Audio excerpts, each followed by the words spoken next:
Good morning friends, कैसे हो आप सभी। फाइनली फ्रेंड्स, तो नेक्स्ट मंडे को आपका एग्जामिनेशन है।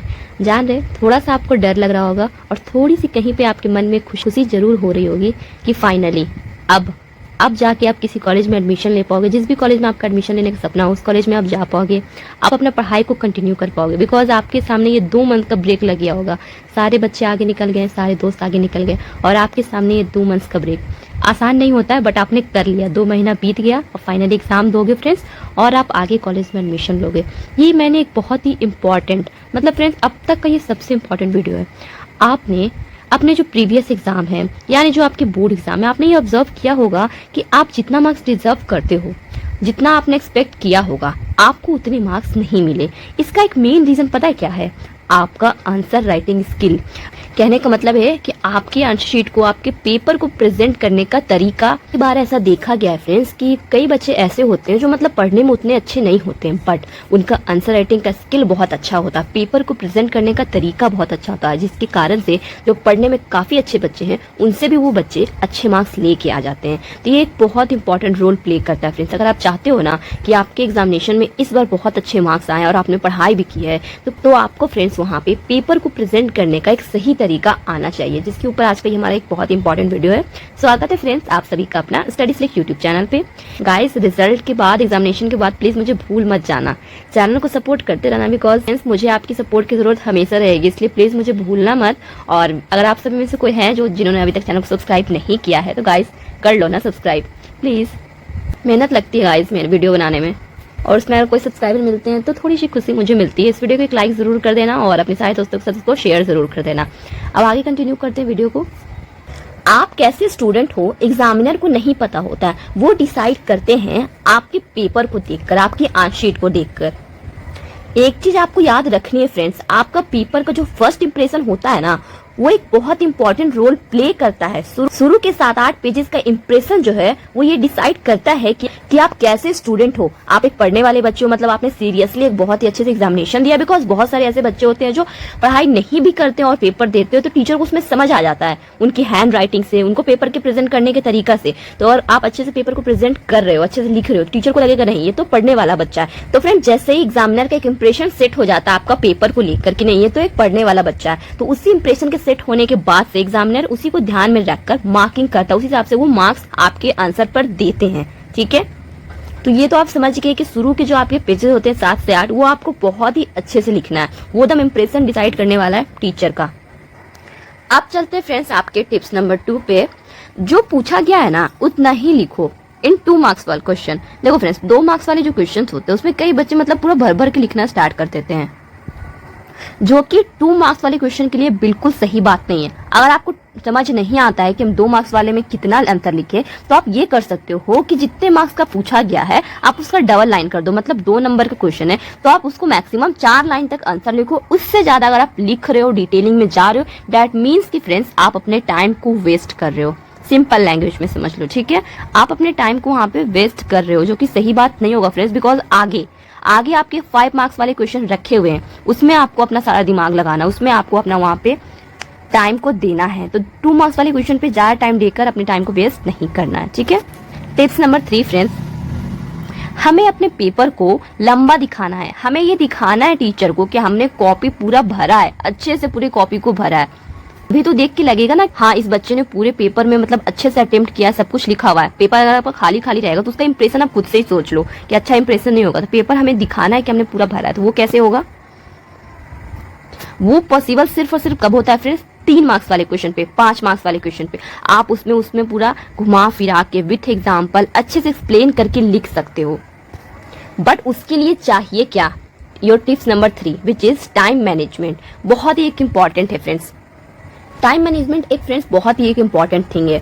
अगर आप टाइम को नहीं मैनेज कर पाए तो आप सारे क्वेश्चन को अटेम्प्ट नहीं कर पाओगे। इसलिए घर से ही आप एक माइंडसेट बना के जाओ कि आपका मेन फोकस है सारे क्वेश्चन को अटेम्प्ट करना। बिकॉज उनमें ऐसा ना हो कुछ क्वेश्चन ऐसे इजी आ गए हैं तो आपके पास टाइम ही नहीं बचा कि आप उसको अटेम्प्ट कर पाओ, जो कि सही बात नहीं होगा। आपने 2 मंथ्स का यहाँ पे टाइम दिया है अपना, तो वो टाइम को ऐसे ही नहीं जाने देना है फ्रेंड्स। एग्जामिनेशन में हर एक क्वेश्चन को अटेम्प्ट करना ही करना है हमें। ठीक है, और साथ ही में आपको एक बहुत ही इंपॉर्टेंट ध्यान रखना है एक बात को, वो ये है फ्रेंड्स कि मैंने आपको बताया कि आपका शुरू का 7-8 पेज बहुत अच्छा होना चाहिए, उसी से इंप्रेशन डिसाइड होता है कि आप कैसे बच्चे हो, ठीक है।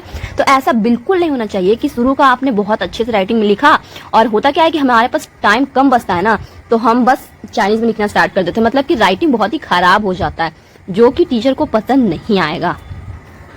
अच्छा हैंड राइटिंग रहता है फ्रेंड्स तो टीचर भी खुश होकर कॉपी को चेक करता है। वहीं वहां पे उनको जरा सा भी खराब हैंड राइटिंग मिला तो टीचर जो है फ्रेंड्स वहां पे वो फिर मार्क्स उनको कट करने का आप सामने से चांस दे रहे हो।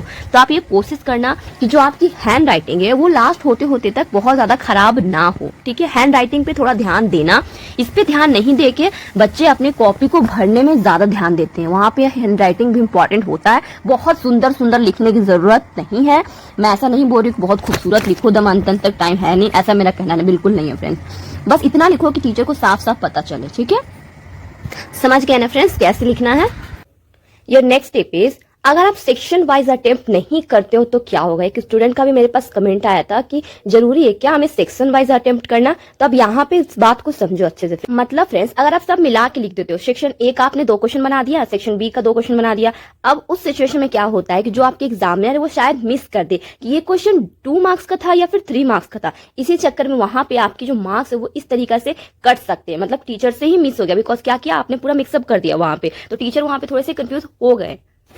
टीचर अपने फ्लो में होते हैं फ्रेंड्स, वो कॉपी को चेक करते जाते हैं, सेक्शन बी फिर सी फिर डी, और उसी बीच अगर आप मिला के लिख देते हो तो यहाँ पे मिस होने का चांसेस तो बहुत ज्यादा बनता है, और ये चांस आपको नहीं देना है। तो आपको क्या करना है, जब कभी भी आप सेक्शन बदल रहे हो, ठीक है, आप मान लो सेक्शन बी से सेक्शन डी में आ रहे हो, तो आपको वहां पे 2 लाइन का गैप होना चाहिए। आप हमेशा 1 लाइन का गैप देते हो किसी भी क्वेश्चन का आप स्टार्ट करते हो, बट नहीं, जब आप सेक्शन को बदल रहे हो तो वहां पे आपका 2 लाइन का गैप होना चाहिए, और जो सेक्शन लिखते हो थोड़ा बड़ा लेटर में होना चाहिए, ठीक है, ताकि टीचर को सामने से दिखे कि इसने सेक्शन बदला है और यहाँ पे लिखा भी है साफ से, ठीक है, उसको हाईलाइट करना जरूरी होता है। और साथ ही में यहाँ पे स्टूडेंट क्या एक और मिस्टेक करते हैं कि जो क्वेश्चन का नंबरिंग होता है ना, मान लीजिए क्वेश्चन नंबर 21 लिख रहे हैं, 15 लिख रहे हैं, तो वो बहुत छोटा छोटा लिखते हैं। 15 लिखे तो बहुत छोटा लिख दिए, तो वो उस सिचुएशन में भी टीचर जो है वो आपके क्वेश्चन को स्किप कर सकते हैं। उन्हें लगेगा कि वो जो क्वेश्चन ऊपर बनाया उसी को वो नीचे एक्सप्लेन करते जा रहा है, बिकॉज आपने जो क्वेश्चन की नंबरिंग है वो आपने काफी छोटा दिया है। तो आप इस बात का ध्यान रखना, जब भी आप क्वेश्चन को अटेम्प्ट कर रहे हो तो क्वेश्चन की नंबरिंग आपकी बहुत बड़ी होनी चाहिए, मतलब कि देखने में भी अच्छा लगे और हाईलाइट हो, समझ आए कि हाँ ये क्वेश्चन नंबर 17 का यहाँ पे सोल्यूशन किया जा रहा है, ठीक है। नेक्स्ट टिप से फ्रेंड्स सबसे इंपॉर्टेंट क्या होता है, हाईलाइट करना आंसर्स को। टीचर को सिर्फ हाईलाइट कर दीजिए आपकी, हाँ यहाँ पे एक क्वेश्चन आया मैथ्स का, ठीक है, आपने 2 प्रूफ लिखा, वहां पे आप हाईलाइट कर लो, लेट अस दिस आपने सपोज किया, वहां पे हाईलाइट कर लो। आप उस क्वेश्चन को सॉल्व कर लेते हो, जब आप उसके आंसर पे पहुंचते हो तो वहां पे आप उसको बॉक्स बना देते हो, मैथ्स में हम बनाते हैं ना, वहां पे बॉक्स बना के हेंस प्रूफ करते हैं, तो जो आपका लास्ट वाला है उसको आप बॉक्स में करके उसको हाईलाइट कर सकते हो, इससे आपका इंप्रेशन बहुत बहुत बहुत अच्छा जाएगा। जो आपके 5 मार्क्स वाले क्वेश्चन होते हैं उसमें आपको ज्यादा ये इस पे ध्यान देना है, स्पेशली 5 मार्क्स वाले क्वेश्चन में फ्रेंड्स अगर आप माइंड मैप बनाते हो तो वो आपके लिए बहुत ज्यादा हेल्पफुल होने वाला है, बिकॉज आपने क्वेश्चन भी सॉल्व कर दिया और अगर आप ऊपर से एक माइंड मैप भी बना के दे रहे हो तो फुल मार्क्स मिलने की पूरी गारंटी होती है 5 मार्क्स वाले क्वेश्चन में। इसलिए फ्रेंड्स अगर आप माइंड मैप भी बनाते हो एग्जामिनेशन में तो वो आपके लिए बहुत ज्यादा हेल्पफुल रहेगा। नेक्स्ट बहुत ही इंपॉर्टेंट पॉइंट है वो ये फ्रेंड्स की स्टूडेंट एक लाइन में काफी ज्यादा वर्ड्स को लिख देते हैं, जिससे उनका कॉपी जो है वो बहुत ज्यादा मतलब भरा भरा ओवर लगता है। एक लाइन में आपको मैक्सिमम कितना वर्ड्स लिखना चाहिए, मैक्सिमम आपको 10 वर्ड्स से ज्यादा नहीं लिखना चाहिए, और आपका हैंडराइटिंग भी अच्छा होना चाहिए। तो एक बार आप क्या करो फ्रेंड्स कि घर पे कॉपी पे आप लिखने की प्रैक्टिस कर लो, अगर अभी तक आप लोगों ने नहीं किए, because end of the day क्या होगा फ्रेंड्स कि आपको एग्जामिनेशन में जाके लिखना है, किसी को वहां पे टीचर को ओरली सुनाना नहीं है क्वेश्चन का आंसर। आप जैसे कि आप सिर्फ रट रहे हो, सिर्फ पढ़ रहे हो, बट आप कहीं पे लिख नहीं रहे हो, तो आपको पास लिखने की प्रैक्टिस ही नहीं हुई है। लिखने की अगर प्रैक्टिस नहीं हुई है तो आपको क्या लगता है कि आपका हाथ स्पीड काम करेगा एग्जामिनेशन में? करेगा, बट अगर आप घर पे प्रैक्टिस पहले से करके जाओगे ना तो आपका इस हाथ जो है फ्रेंड्स वो दुगनी स्पीड से काम करेगा।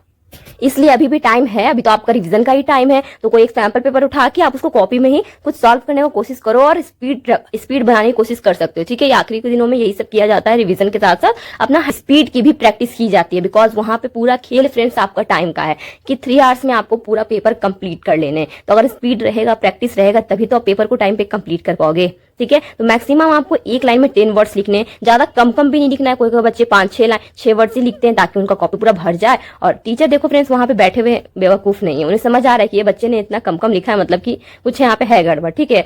अगर आप 10 वर्ड्स लिखते हो तो सही है, कोई बच्चे ऐसे होते हैं ना कि वो उनको आंसर नहीं आ रहा है तो वो बड़ा करने की कोशिश में एक लाइन में वो 3 4 5 ही वर्ड हटा रहे हैं, जिससे टीचर को समझ आ जाता है। वो काफी एक्सपीरियंस्ड होते हैं कि आप स्टूडेंट क्या कर रहा है। तो आप 10 वर्ड्स लिखो और उसको एक्सप्लेन करने के लिए आप उसमें एग्जाम्पल्स ऐड कर सकते हो, उसका थ्योरी ऐड कर सकते हो, ठीक है।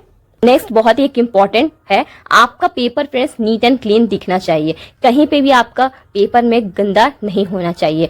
अगर कोई क्वेश्चन आप अटेम्प्ट किए हो, अगर गलत हो गया है तो उसको बस साइड में क्रॉस लगा दो, टीचर समझ जाएंगे फ्रेंड्स, बिकॉज वो बहुत दिनों से कॉपी चेक करे, उन्हें पता है कि क्रॉस अगर बीच में कहीं पे लगा हुआ है मतलब कि वो क्वेश्चन आपने गलत बनाया है, ठीक है। ये नहीं कि उनको फिर से जान के चेक कर देंगे, ऐसा नहीं होगा। तो आप क्या कर सकते हो, बॉक्स बना के उसको क्रॉस कर सकते हो कि हाँ ये क्वेश्चन आपका गलत हुआ है। वहां पे काट कूट करके गंदा अपनी कॉपी को करने की कोशिश बिल्कुल भी मत करना, ठीक है। आपका पेपर वहां पे नीट एंड क्लीन अगर दिखता है तो वो आप ही को हेल्पफुल करेगा फ्रेंड्स। हो सके तो टीचर खुश होके आपको 1 2 नंबर ऐसे भी दे सकते हैं, ठीक है। आपके जो हैंड राइटिंग है, आपका पेपर अटेम्प्ट करने का तरीका के ऊपर that is called your grace marks आपको मिल सकता है, ठीक है। ओवरऑल अगर आपका पेपर का परफॉर्मेंस अच्छा रहा तो वहां पे आपको 1 2 नंबर का ग्रेस मार्क्स इजिली मिल जाएगा। ग्रेस मार्क्स इसी तरीके से मिलते हैं, ठीक है। तो फ्रेंड्स कि आपको आज का वीडियो अच्छा लगा हो, बिकॉज ये बहुत ही एक इंपॉर्टेंट वीडियो था आपके लिए प्रेजेंटेशन को लेकर। तो आई होप आप सभी को अच्छा लगा हो। वीडियो अच्छा लगा हो तो जाते जाते चैनल को सब्सक्राइब जरूर कीजिएगा और इस वीडियो को एक लाइक और शेयर जरूर कीजिएगा। ऑल द बेस्ट आप सभी को, आप सभी का एग्जाम बहुत अच्छा जाएगा। आप सभी लोगों ने बहुत मेहनत की है।